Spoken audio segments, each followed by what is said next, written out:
نحن نقص عليك أحسن القصص بما أوحينا إليك هذا القرآن وإن كنت من قبله لمن الغافلين.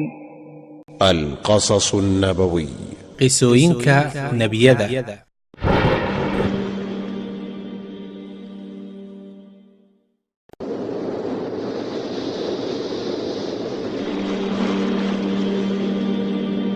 qisada aan maanta idiin soo gudbinayo waa qiso cajiib ah oo laga yaabay inaad horay u maqashay ama aadan maqal. waa qiso qofka muslimka ah ugu sugan inuu mar walba saacadda qiyaamaha dhicisteeda uu qalbiga ku hayo. rasuulka Alle sallallahu calayhi wasallam wuxuu yidhi, maalin maalmaha ka mid ahayd aniga oo la fadhiya Jibriil calayhi salaam, waxaa hal mar kala dhambalmay ama kala dilaacday samada sare.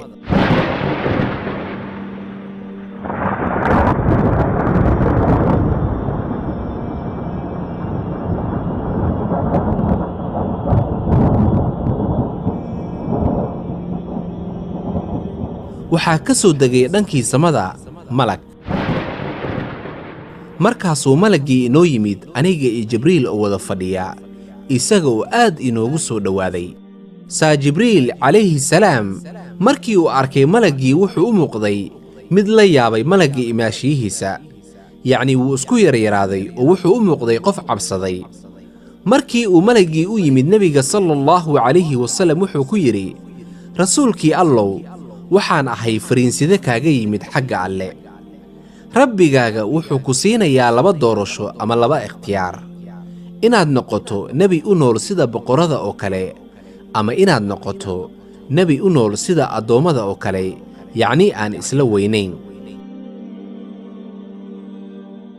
nebiyada sida boqorada camal u noolaa waxaan tusaale u soo qaadan karnaa Sulaymaan iyo Daa'uud calayhi salaam oo ku noolaa nolol weyn, dunida siday doonaan u maamuli jiray, heer uu Alle u saqiray in dabaysha ay la shaqayso.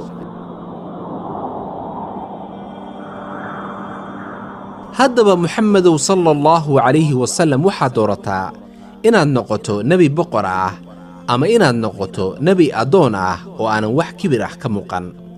saa wuxuu yidhi rasuulkii Alle sallallahu calayhi wasallam, markii labadii doorasho la ii soo bandhigay waxaan eegay dhankii Jibriil calayhi salaamna wuxuu ii tilmaamay inaan doorto tawaaduca.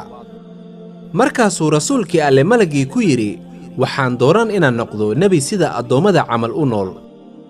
saa markii uu malaggii ka tegey rasuulkii Alle iyo Jibriilba, wuxuu rasuulkii Alle eegay dhankii Jibriil, isaga oo ku yidhi, maxaa ku helay Jibriilow, waa adiga isbeddelay markaad aragtay malaggan. Jibriilna wuxuu rasuulkii Alle ku yidhi, Muxammadow sallallahu calayhi wasallam, malaggan aad aragtay maanta weligii maanta ka hor dhulka ma uusan u soo degin, yacni keligii ma soo degin. wallaahi allihii uuntay ayaan ku dhaartay, wax kale ma aanan u qaadan oo aanan ka ahayn in saacadda qiyaamaha ay dhacayso maanta. haddaba ma garanaysaa malaggaasi? waa Israafiil. waa malagga afuufi doona suurka qiyaamaha. waa malagga dadka ku wargelin doona in saacadda qiyaamaha ay dhacday. Jibriil markii uu arkay Israafiil oo xagga dhulka u soo degay, wuxuu u qaatay in dunida ay dhammaatay maanta. haddaba sidee ayay u saamaysay rasuulka Alle sallallahu calayhi wasallam inuu doorto inuu noqdo nebi addoon ah, yacni inuu noqdo nebi la mid ah addoommada Alle oon waxba ka duwanayn.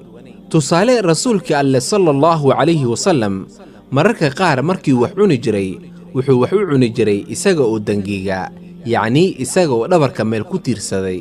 laakiin markii ay dhacdadaani dhacday kadib, wuxuu rasuulka Alle sallallahu calayhi wasallam raashinka cuni jiray isaga oo fadhiya. heer rasuulka Alle sallallahu calayhi wasallam gaajo darteed uu dhagaxaan caloosha ugu xirtay, isaga oo arrintaasi kala mid ahaa saxaabadiisa oo ay gaajo daran haysay xilligaasi.